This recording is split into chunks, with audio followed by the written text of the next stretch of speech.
আসসালামু আলাইকুম ওয়া রাহমাতুল্লাহ। প্রিয় শিক্ষার্থী ভাই বোন, কেমন আছো সবাই? আশা করছি আল্লাহর অশেষ মেহেরবানিতে সবাই ভালো আছো। আমিও ভালো আছি। আজকে আমি তোমাদের একটি গুরুত্বপূর্ণ বিষয় নিয়ে কথা বলতে চাই। তার আগে তোমাদের একটি প্রশ্ন করতে চাই। সেটি হচ্ছে, আমরা দৈনন্দিন জীবনে কথা বলতে চাই। অনেকের এটা কৌতূহল, আগ্রহ যে কীভাবে আমরা ইংরেজিতে কথা বলতে পারি, তাই না? কিন্তু আমার প্রশ্ন হচ্ছে, এই কথা বলার জন্য আমাদের কি জানা দরকার, কি করা দরকার, যেটি হলে আমরা অনায়াসে ইংরেজিতে কথা বলতে পারবো? হ্যাঁ বন্ধুরা, এটি যদি করতে চাও তাহলে তোমার আমার জীবনে দৈনন্দিন ব্যবহৃত যে বাক্যগুলো রয়েছে সেই বাক্যগুলো ইংরেজি আমাদের প্র্যাকটিস করতে হবে, একে অপরের সাথে প্র্যাকটিস করতে হবে। আর যেগুলো ব্যবহার খুব কম হয় সেগুলো নিয়ে মাথা ঘামানোর কোনো প্রয়োজন নেই। তো আজকে আমি তোমাদের তেমনই একটি ক্লাস নিয়ে উপস্থিত হয়েছি যেটি আমাদের দৈনন্দিন জীবনে খুবই প্রয়োজন। তো চলো আমরা ক্লাসটি শুরু করি। স্পোকেন ইংলিশ ফর বিগিনার্স, আমরা যারা একেবারে হাঁটি হাঁটি পা পা শুরু করে ইংরেজি শিখতে চাই, ইংরেজিতে কথা বলতে চাই, আজকের ক্লাসটি তাদের জন্যই। এটা দেখতে পাচ্ছ ক্লাস নাম্বার 83। এর আগে আমি 82 অন টু 82 অর্থাৎ 1 থেকে 82 পর্যন্ত ক্লাস আমি শেষ করেছি। যারা ইংরেজিতে সত্যিকার অর্থে খুবই ভালো করতে চাও তারা আমার চ্যানেলে গিয়ে, আমার চ্যানেল হচ্ছে ইংলিশ মোটিভেশন 21, এখানে গিয়ে প্লেলিস্ট অপশানে গিয়ে স্পোকেন ইংলিশ এই প্লেলিস্টে গিয়ে তোমরা এই ভিডিওগুলো পেয়ে যাবে। সেখান থেকে তোমরা একটু ভিজিট করে আসতে পারো। তো চলো আজকে আমরা কথা না বাড়িয়ে আজকে ক্লাসটি শুরু করি। কথা বলার আগে ভাবো। হ্যাঁ বন্ধুরা, দৈনন্দিন জীবনে আমরা অনেকেই কথা না বলেই, না ভেবে আমরা কথা বলে দিয়ে যত প্রবলেম তত দেখা যায়। কিন্তু কথা বলার আগে যদি একটু ভাবি, একটু চিন্তা করি, তাহলে কিন্তু আমাদের এই কষ্টটা হয় না। তাহলে এটাকে কিভাবে বলতে পারি? কথা বলার আগে ভাবো। ভাবো বা চিন্তা করো। থিঙ্ক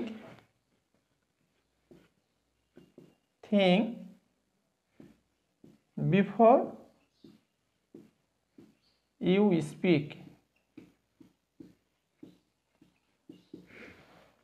তাহলে আমাদের এটা উপদেশমূলক একটি ইংরেজি যেটা আমরা প্রায় প্রতিনিয়ত ব্যবহার করে থাকি, যে কথা বলার আগে ভাবো, কাজ করার আগে ভাবো, সেখানে যাওয়ার আগে ভাবো। তাহলে থিঙ্ক বিফোর ইউ স্পিক, সেখানে যাওয়ার আগে ভাবো। Think before you going there, think before you go there, think before you go there. Okay, তাকে রাগিও না।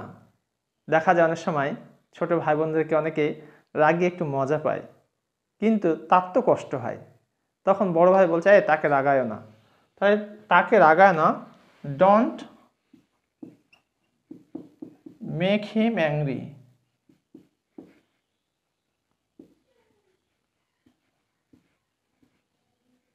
ডোন্ট মেক হিম অ্যাংরি, এই বাক্যটাকে আমরা কিন্তু এক্সটেন্ড করতে পারি রাবারের মতো করে। যেমন, তোমার পিতামাতাকে রাগায়ও না, don't make your parents angry. তোমার বন্ধুকে রাগায়ও না, don't make your friend angry. তোমার বোনকে রাগায়ও না, don't make your sister angry. তাহলে দেখো, একটি বাক্য শিখে আমরা কত অনায়াসেই অনেকভাবে আমরা কথা বলতে পারি। অতএব এইগুলো যদি প্র্যাকটিস করো তোমার দৈনন্দিন জীবনে, তুমি অনেকটা ইংরেজিতে ইমপ্রুভ করতে পারবে।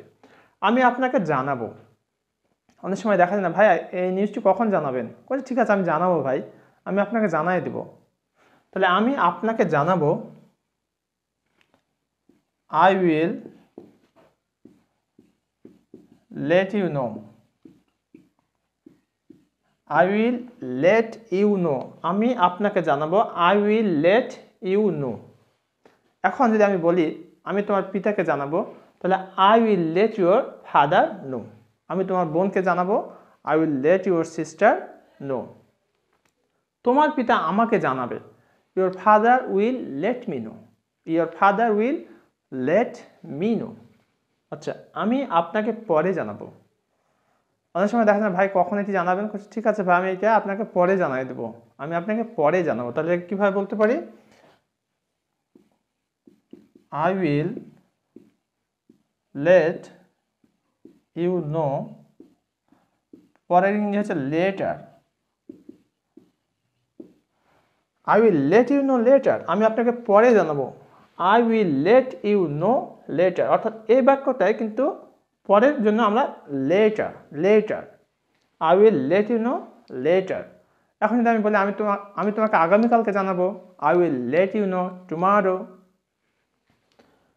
মানুষকে সম্মান করতে শিখো, মানুষকে সম্মান করতে শিখো, learn to respect people, learn to respect people. অথবা এই পাশেও আমরা লিখতে পারি হয়তো এর কারণে, লার্ন টু রেসপেক্ট পিপল,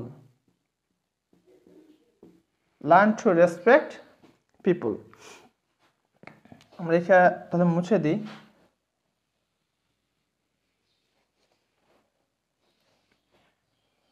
তাহলে দেখো বন্ধুরা, যে আমরা এই জাতীয় বাক্যগুলো শিখে দৈনন্দিন জীবনে আমরা কত ইংরেজি বলতে পারি। যে মানুষকে সম্মান করতে শিখো, লার্ন টু রেসপেক্ট পিপল। এখন যদি বলি তোমার পিতামাতাকে সম্মান করতে শিখো, learn to respect your parents. তোমার বড়দের সম্মান করতে শিখো, learn to respect your elders. Learn to respect your sisters, learn to respect your brothers. অর্থাৎ ভাইদের সম্মান করতে শিখো।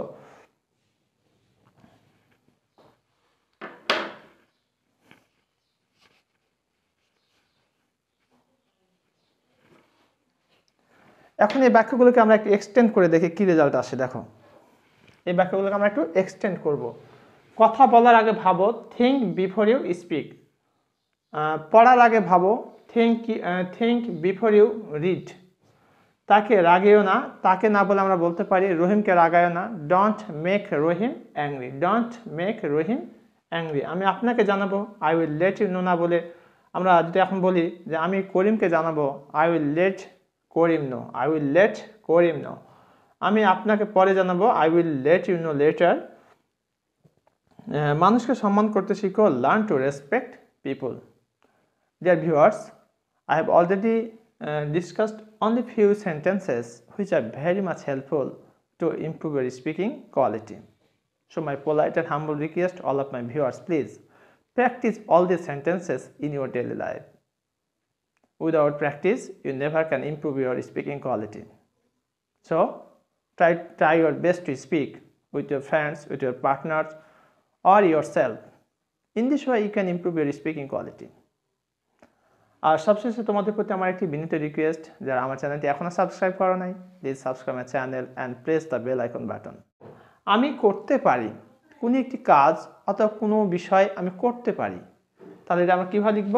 প্রথমে সাবজেক্ট হচ্ছে আই, তারপরে মডাল ভার্ব হচ্ছে ক্যান, আই ক্যান, আর করার ইংরেজি হচ্ছে ডু। তাহলে আই ক্যান ডু মানে হচ্ছে আমি করতে পারি। এখন যদি বলি আমি কাজটি করতে পারি, I can do the work. আমি পড়তে পারি, আই ক্যান রিড। আমি খেলতে পারি, আই ক্যান প্লে। আমি ক্রিকেট খেলতে পারি, আই ক্যান প্লে ক্রিকেট। দেখো বন্ধুরা, একটি বাক্য শিখে আমরা কতভাবে বাক্য তৈরি করতে পারি। তাহলে তুমি যদি সত্যিকার অর্থে ইংরেজিতে কথা বলতে চাও, তবে অবশ্যই তুমি এই ক্লাসটি পুরোটা দেখো। ইনশাল্লাহ আশা করি তুমি অনেক বিষয় শিখতে পারবে। আমি করতেও পারি, দেখো এখানে আমি করতে পারি যখন বলছি আই ক্যান ডু, আর আমি করতেও পারি। তুমি কি কাজটা করবা? হ্যাঁ বলছি করতেও পারি কাজটি। তাহলে আমি করতেও পারি, এটাকে আমরা কীভাবে বলবো? তখন আমাকে বলতে হবে আই মে ডু। তাহলে এখানে একটু ভালো করে গেস করো তো দেখি পার্থক্যটা কি। আমি করতে পারি, আই ক্যান ডু। আমি করতেও পারি, আই মে ডু। মানে একটা প্রবাবিলিটি, সম্ভাবনার কথা বলছে আর কি। তো সেক্ষেত্রে আমরা এখন লিখব মে। আমি করতে পারতাম, এটা অতীত কথা বলছে।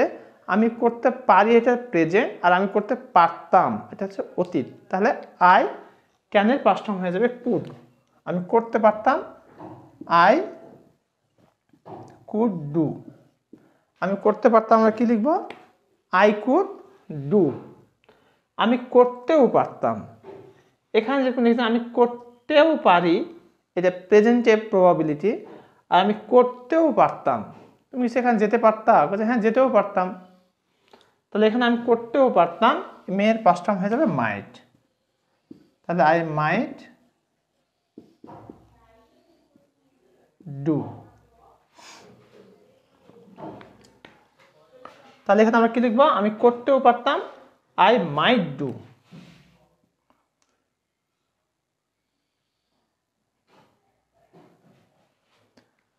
ডিয়ার লার্নার্স, আমরা আরেকটু দেখি। আমি অবশ্যই করব, প্রথমে এটা অবশ্যই করতে হবে। তখন কাছে হ্যাঁ আমি অবশ্যই করব। তাহলে আমি অবশ্যই করব আই, এখানে মাস্টের ব্যবহারটি আসছে এখানে, আই মাস্ট ডু। আমি অবশ্যই করব আই মাস্ট ডু, আমাকে করতে হয়েছিল I had to do, I had to do. তাহলে বন্ধুরা এখানে মডেল ভার্ব ক্যান এবং মাইট পাশাপাশি আমরা দেখতে পাচ্ছি মাস্ট এবং হ্যাড, এটিরও ব্যবহার কিন্তু আমরা এখানে করছি আর কি। সেক্ষেত্রে এখানে স্পেস না থাকার কারণে লেখা হয়নি। অতএব ক্যান এবং মাইট পাশাপাশি আমরা মাস্ট এবং হ্যাড এরও বিস্তারিত আমরা তথ্য ইনফরমেশন দেখতে পাচ্ছি। আমি করতাম, অতীত অভ্যস্ত, অতীতে কেউ অভ্যস্ত ছিল কোনো বিষয়ের ক্ষেত্রে, সেক্ষেত্রে কি হবে? আমি করতাম I use to do, I use to do. তাহলে একটু মনোযোগ দিয়ে খেয়াল করো বন্ধুরা, এখন এই বাক্যগুলো কি হয় আমরা বড় করতে পারি। যেন আমি করতে পারি আই ক্যান ডু, আমি খেলতে পারি আই ক্যান প্লে, আমি যেতে পারি আই ক্যান গো, আমি করতেও পারি আই মে ডু, আমি পড়তেও পারি আই মে রিড, আমি ঘুমাতেও পারি আই মে স্লিপ। অর্থাৎ ভার্বটিকে চেঞ্জ করে দিলে তোমরা অনায়াসে বাক্য কিন্তু চেঞ্জ করতে পারবা। আমি করতে পারতাম আই কুড ডু, সে করতে পারতো হি কুড ডু, আমার পিতা করতে পারতো মাই ফাদার কুড ডু, আমি করতেও পারতাম আই মাইট ডু, আমার বোন করতেও পারতো my sister may might do, my sister might do. Okay, আমি অবশ্যই করব আই মাস্ট ডু, এখন আমি অবশ্যই কাজটি করব I must do the work, আমি অবশ্যই বইটি পড়ব I must read the text. In such a way, you can make hundreds of sentences in your own choice. আমাকে করতে হয়েছিল, প্রেজেন্ট টেন্সের ক্ষেত্রে হ্যাভ টু এখানে লেখা হয়নি, আমাকে করতে হবে যদি বলতাম তাহলে আই হ্যাভ টু ডু। আর আমাকে করতে হয়েছিল আই হ্যাড টু ডু, আমাকে করতে হয়েছিল আই হ্যাড টু ডু। আমি করতাম, অতীতে অভ্যস্ত আই ইউজ টু ডু, আমি করতাম, যেমন আমি ধূমপান করতাম আই ইউজ টু স্মোক, আমি সাঁতার কাটতাম আই ইউজ টু সুইম, আমি পড়তাম, অতীত যদি অভ্যাস হয় তাহলে আই ইউজ টু রিড। এতক্ষণ পর্যন্ত আমরা ক্যান, মাইট পাশাপাশি must, had to, use to, এই বিভিন্ন প্রকার আমরা ব্যবহার ইতিমধ্যে দেখেছি। মডেল ভার্ব, তারপরে আরও অন্য যে ভার্বগুলির ব্যবহার দেখলাম। আশা করছি তোমাদের এই ক্লাসটি অনেক উপকারে আসবে, তোমরা প্র্যাকটিস করবে এবং নিজে নিজে বাক্য তৈরি করবে। If you practice everyday with your partner or yourself, I think that you can improve your speaking quality. আর সবশেষে বিনীত রিকোয়েস্ট, যারা আমার চ্যানেলটি এখনও সাবস্ক্রাইব করো নাই, please subscribe my channel and press the bell icon button.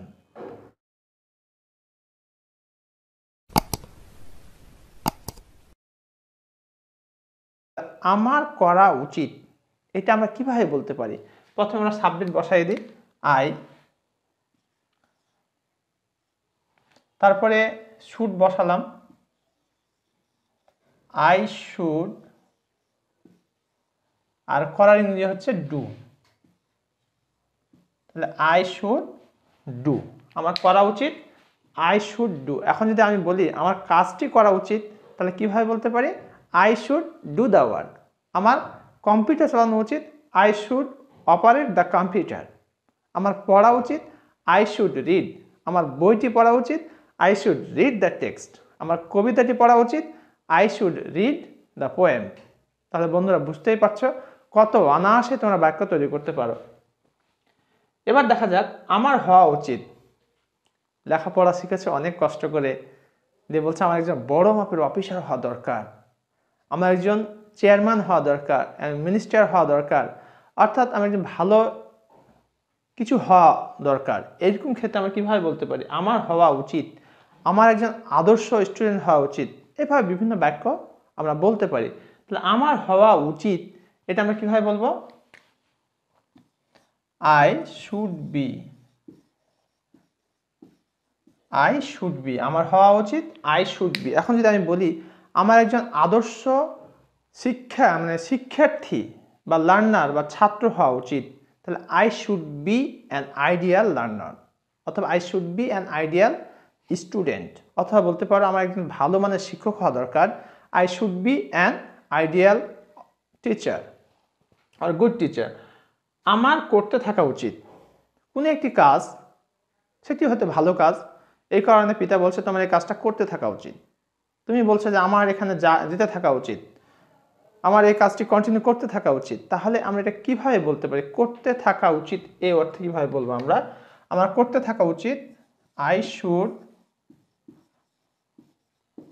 Be doing. আমার করতে থাকা উচিত আই শুড বি ডুইং। এখন তুমি যদি বলো আমার পড়তে থাকা উচিত, তাহলে আই শুড বি রিডিং। আমার খেলতে থাকা উচিত আই শুড বি প্লেয়িং। আমার ঘুমাতে থাকা উচিত আই শুড বি স্লিপিং। আমার শিখতে থাকা উচিত আই শুড বি লার্নিং। দেখো বন্ধুরা, যে আমরা একটা ইনফরমেশন জানছি, কত বাক্য আমরা অনায়াসেই বলতে পারছি, তাহলে কেন শিখবে না গুরুত্ব সহকারে? আমার থাকা উচিত, অনেক সময় বলি না এই তোমার কমন সেন্স থাকা উচিত, তাহলে আমার থাকা উচিত এটা আমরা কিভাবে বলতে পারি? আমার থাকা উচিত I should have. I should have. এখন আমি যদি বলি যে আমার কমন সেন্স থাকা উচিত, I should have common sense. আমার জ্ঞান থাকা উচিত, আই শুড হ্যাভ নলেজ। আমার একটি বই থাকা উচিত, I should have a text. আমার টাকা থাকা উচিত, আই শুড হ্যাভ মানি। আমার করা উচিত ছিল কোনো একটি কাজ, পাস্ট হয়ে গেছে, পরে তুমি বলছো আরে আমার কাজটা করা উচিত ছিল, ভুল হয়ে গেছে, তাহলে আমার করা উচিত ছিল এটাকে আমরা কিভাবে বলবো? I should have done. এখন যদি আমি বলি আমার পড়া উচিত ছিল, আই শুড হ্যাভ স্টাডিড, অথবা আই শুড হ্যাভ রেড। আমার কাজটি করা উচিত ছিল, I should have done the work. আমার খেলা উচিত ছিল, আই শুড হ্যাভ প্লেড। আমার ফুটবল খেলা উচিত ছিল, I should have played football. এটা করা উচিত, এটা করা উচিত। শিক্ষক বলছে এটা করা উচিত, তোমরা বসে আছো কেন? এটা করা উচিত, তাহলে ইট should be done. It should be ডান। প্রিয় শিক্ষার্থী ভাই বোন, এতক্ষণ পর্যন্ত আমরা শুড মডেল ভার্বের বিস্তারিত ব্যবহার দেখেছি। আমরা পুনরায় বাক্যগুলো আবার দেখে নিই, যাতে কোনো ভুল ত্রুটি আমাদের পরবর্তীতে না হয়। আমার করা উচিত আই শুড ডু। আমার হওয়া উচিত আই শুড বি। আমার করতে থাকা উচিত আই শুড বি ডুইং। আমার থাকা উচিত আই শুড হ্যাভ। আমার করা উচিত ছিল আই শুড হ্যাভ ডান। এটা করা উচিত it should be done. By following all these patterns or structures, you can make hundreds or thousands of sentences in your practical life, and through this process you can improve your speaking quality. So my polite and humble request, who are beginners in the session of spoken English, I will politely request all of my viewers, please follow this lecture and practice by following all these structures. And you can choose your partner, and with your partner you can speak, and through your speaking you can improve your speaking quality. এতক্ষণ পর্যন্ত এই ক্লাসটি দেখার জন্য তোমাদেরকে অসংখ্য ধন্যবাদ। আর আমি বিনীত রিকোয়েস্ট করবো, যারা আমার চ্যানেলটি এখনও সাবস্ক্রাইব করো নাই, please subscribe my channel and press the bell icon button. আর তোমরা যারা ইংরেজিতে আরও ভিডিও পেতে চাও, এটা হচ্ছে 81 নাম্বার ক্লাস, 81তম ক্লাস। আমার চ্যানেলে গিয়ে প্লেলিস্ট অপশানে গিয়ে সেখানে লেখা আছে অনলাইন স্পোকেন বা স্পোকেন ইংলিশ, সেখানে অনেক ভিডিও দেওয়া আছে, যাদের প্রয়োজন মনে করো সেখান থেকে ভিজিট করে আসতে পারো। এতক্ষণ সাথে থাকার জন্য অসংখ্য ধন্যবাদ। আশা করছি পরবর্তী ভিডিওতে সাথেই থাকবে। এখানেই শেষ করছি। আসসালামু আলাইকুম ওয়া রাহমাতুল্লাহ।